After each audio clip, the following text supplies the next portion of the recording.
Indianapolis, Indiana, Market Square Arena, March 24, 1995. A Thursday evening, 7:30 p.m. The arena is sold out. 16,530 people packed into every available seat, standing room only along the upper concourses, bodies pressed against railings, strangers sharing armrests without complaint, because nobody is leaving early tonight. Nobody is leaving at all. The air carries the specific electricity of a building that knows it is about to witness something important, something that will be retold for years, debated for decades, argued about in barbershops and sports bars and pickup courts all across America.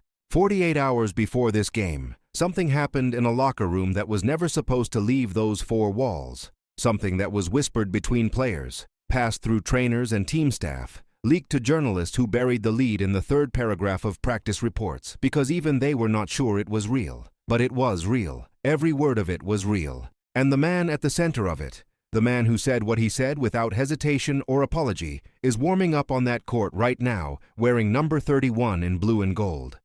Reggie Miller, 6.7 inches of pure shooting confidence, 185 pounds of arguably the most dangerous perimeter scorer the NBA had ever produced. 2 days ago, after Indiana's practice session, Reggie was in the locker room surrounded by teammates.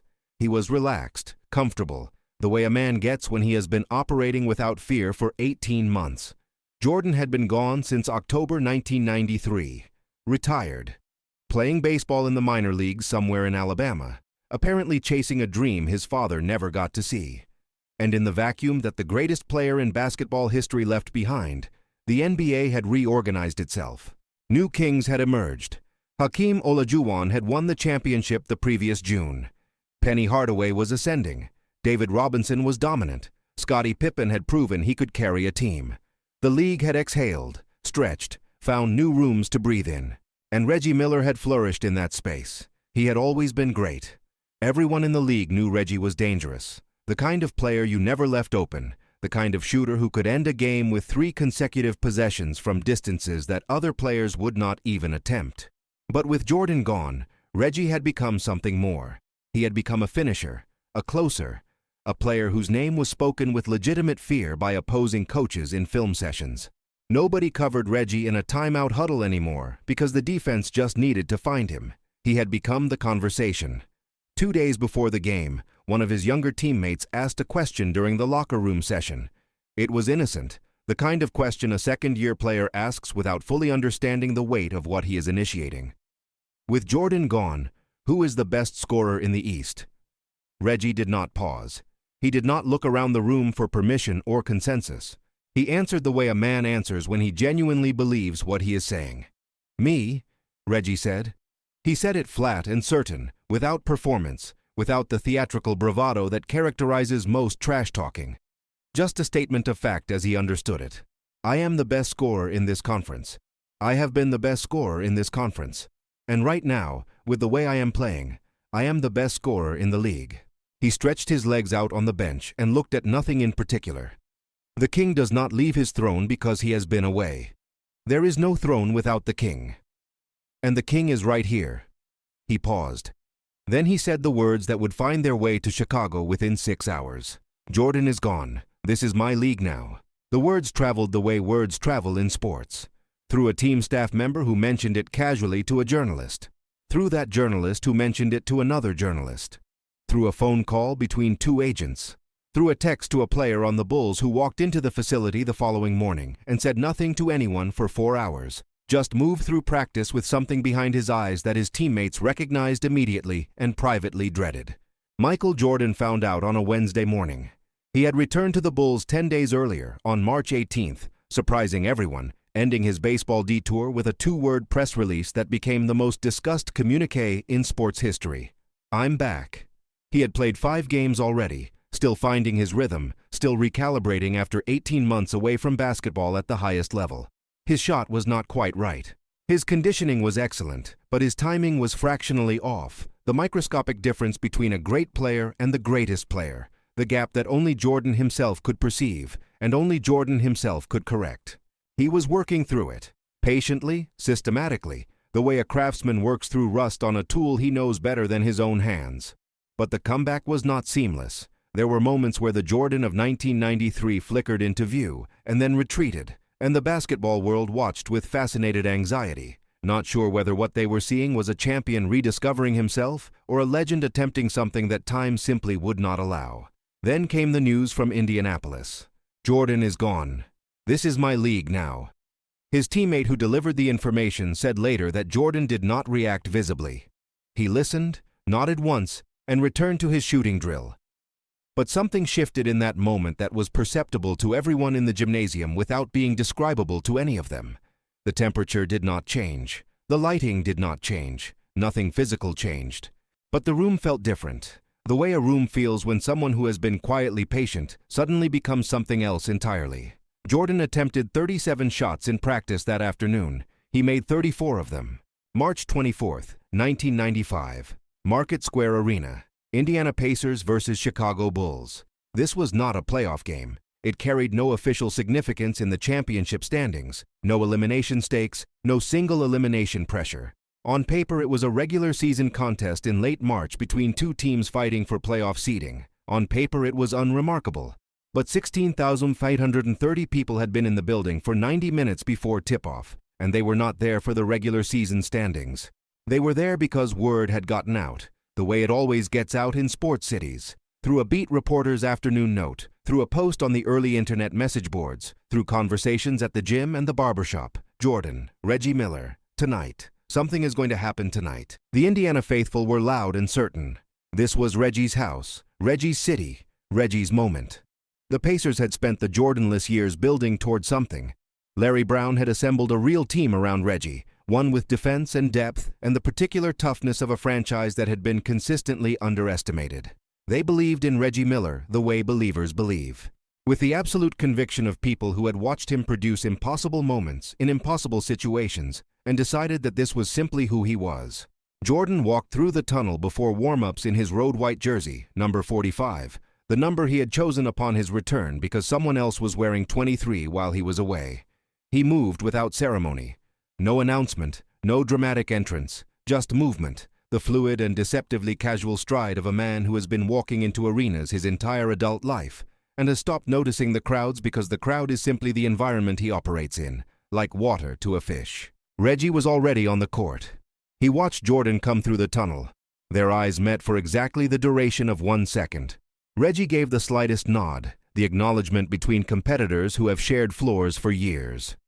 Jordan did not nod back. He moved straight to the corner three-point line and began his shooting routine. Nothing was said between them during warm-ups. Nothing was said at tip-off. The game began the way games begin, with structure and rotation, the careful machinery of modern NBA basketball clicking into its rhythms. But by the end of the first quarter, the structure was gone. Jordan had 11 points in the first quarter. Not through isolation or heroics, just through the methodical application of a skill set so refined that opposing defenders experienced something closer to philosophy than basketball when they tried to contain it. He came off a screen and pulled up from 18 feet, and the ball did not touch the rim. He drove the baseline on Reggie's switch and finished with the left hand, the shot so definitive that the arena went quiet for 3 full seconds before recovering its noise. He found Pippen in transition with a no-look pass that the coaches on the Indiana bench replayed in their heads the rest of the night, trying to understand when Jordan could have seen Pippen from that angle. Reggie answered. He always answered, which is the essential truth about Reggie Miller that separates him from everyone else who ever played the shooting guard position. He did not shrink. He scored 9 in the first quarter on deep catch-and-shoot jumpers that he released before most players would even be considering their arc, his release point impossibly high, the ball gone before a hand could reach it. The arc was perfect, mathematically perfect, the kind of shot geometry that makes coaches stop their film sessions and say nothing for a moment. Jordan watched Reggie make those shots from across the court the way a chess player watches an opponent find a strong move. With concentration, not concern. At halftime, the score was tied. The locker rooms were separated by a concrete corridor and 50 feet of industrial carpet. But the silence in the Bulls' room was of a specific quality. Phil Jackson spoke briefly, made adjustments. Scottie Pippen asked about defensive rotations. Jordan sat with a towel over his head and said nothing for 11 minutes. The third quarter began. What followed next was not basketball in the conventional sense. Conventional basketball involves systems and rotations, and defensive schemes and offensive sets with names and numbers. What Jordan did in the third quarter did not have a name. It was something closer to argument. He was arguing with the building, with the city, with the declaration that had been made 48 hours earlier in a locker room in this same arena. He scored 17 points in 9 minutes, not with spectacular dunks or impossible acrobatics. With the mid-range jump shot, with the pull-up from 15 to 18 feet, the most studied shot in basketball over the preceding decade. The shot that defensive coaches had spent thousands of hours designing systems to prevent, and yet it kept going in, kept dropping through with that specific sound. That clean, unambiguous sound of a basketball passing through a net without resistance. Each made basket brought him a step closer to Reggie Miller's spot on the floor. Not physically. They were defending each other on multiple possessions, switching, contesting, competing with the genuine ferocity of two men who understand that the other one is real. Reggie made shots. Reggie always made shots. He hit a deep three with Jordan's hand in his face that brought the arena to standing ovation, a shot so difficult and so pure that Jordan actually paused for 1/2 second and registered it with an expression that was the closest he came all night to something resembling admiration. But then Jordan's next possession began. He caught the ball at the elbow. His defender challenged immediately, the contest tight, the help defense rotating properly, the kind of defensive setup that should have forced a timeout or a reset, or at minimum a reconsideration. Jordan pump-faked once. The defender left his feet. Jordan stepped through the contact and finished at the rim, drawing the foul, completing the three-point play, and spent the 22 seconds between the whistle and his free throw standing at the line with his eyes focused on some middle distance that had nothing to do with the basket in front of him. He made the free throw without appearing to aim. Indiana kept fighting. Brown kept drawing up plays for Reggie, kept getting him clean looks, kept trusting the best thing about this team, which was its best player refusing to submit. Reggie scored 31 points that night, 31 points in a losing effort, which is the specific cruelty of facing Michael Jordan in a game where Jordan has decided that the final result is going to be one specific thing, regardless of what the scoreboard says in the third quarter. With 3 minutes remaining, Jordan was at 38 points. The game was effectively decided. Indiana was down 12, facing the particular hopelessness of being behind to a team where the scorer is not showing any signs of satiation. Reggie received the ball on the left wing. Jordan was on him. The crowd was on its feet because they knew what Reggie was thinking, and they wanted him to do it. They wanted this shot, this Reggie Miller moment, this three-pointer over Jordan with the game in the balance. Reggie gave him a jab step. Jordan did not blink. Reggie gave him the shoulder fake, the one that had been bending knees and floating defenders into the air since 1987. Jordan's feet stayed on the floor. He did not bite. He stood completely still, his right hand up in Reggie's pocket, body perfectly positioned between Reggie and the three-point line, taking away the first option, forcing a decision. Reggie had to drive. He drove left. Jordan cut off the path. He pulled back, redirected, tried to create space. Jordan stayed connected, not fouling, not reaching, just moving with him the way water fills the shape of whatever contains it. The shot clock dwindled. Reggie got a pull-up from 14 feet, contested, off balance, the kind of shot he can make, the kind that goes in 30% of the time when he takes it under those conditions. It clanked off the back iron. Jordan came down the other end and scored his 40th point on a post move against Reggie that lasted 4 seconds and ended with Jordan backing him down, turning, and releasing the jumper from the mid-post as though the entire sequence had been choreographed 2 weeks earlier in the practice facility. Jordan finished with 41 points. The post-game locker room was quiet in the way locker rooms are quiet after losses that said something true about the respective teams.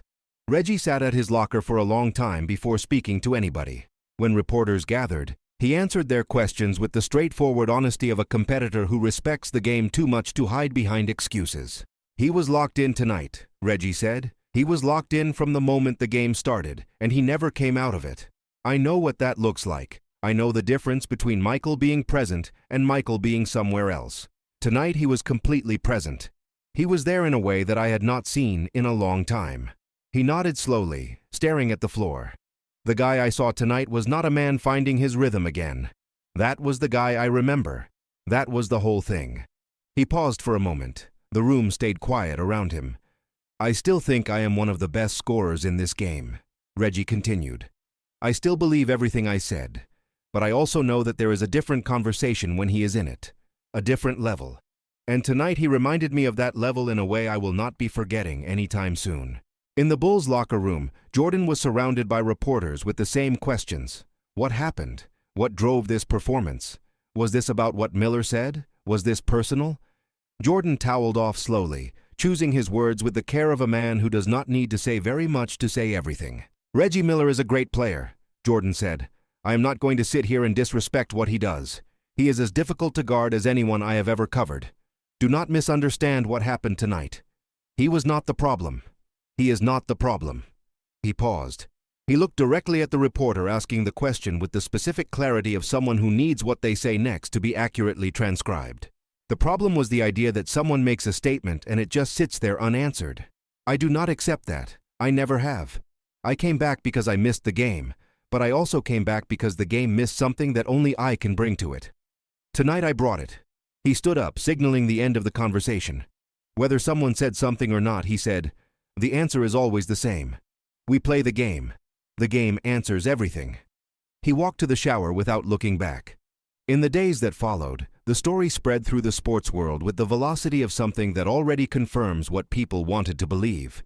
People who had been watching Jordan's return with cautious uncertainty no longer watched with caution. The numbers were one thing. 41 points was a number. But numbers exist in basketball the way facts exist in courtrooms. They are necessary, but they are not the whole truth. The whole truth was something the 16,530 people inside Market Square Arena had felt and could not fully explain to anyone who was not present. The sense that a correction had occurred. Not an argument settled, because the argument between Jordan and the rest of basketball never truly settles. It simply continues in different forms across different decades, different opponents, different moments. But a correction, a recalibration, a reminder issued firmly and without anger from the greatest basketball player in the world to everyone who had allowed themselves to believe, even briefly, that his absence had changed what he was. Reggie Miller continued to have an extraordinary career. He continued to make impossible shots in impossible moments, continued to be the player that Indiana trusted completely in the fourth quarter, continued to be the nightmare that opposing coaches warned their teams about in film sessions for a decade longer. He was never diminished by that night. Great competitors are not diminished by the best version of an opponent. They are defined by how they respond, and Reggie responded the way he always responded, by coming back the next game, the next season, the next decade, with the same conviction and the same release point and the same belief that every shot he takes is going in.